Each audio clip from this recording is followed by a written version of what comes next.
Не мне вам рассказывать, вы гораздо опытнее меня, о каком объекте идет речь. У меня часто в диалогах с нашими политическими оппонентами возникает один вопрос.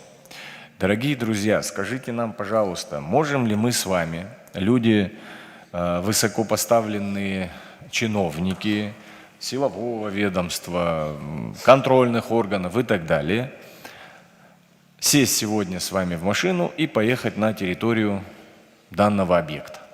Очевидный ответ – нет. Это к вопросу о том, что мы хотим отдать под юрисдикцию иностранного государства такого рода объект.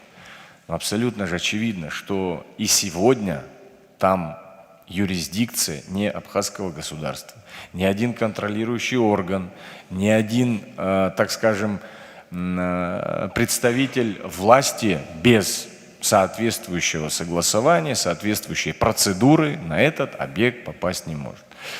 То есть, если говорить о сути вопроса, то я абсолютно согласен с тем, что данное соглашение должно быть исправлено в части тех ошибок, которые были допущены, и оно обязательно должно быть подписано и ратифицировано.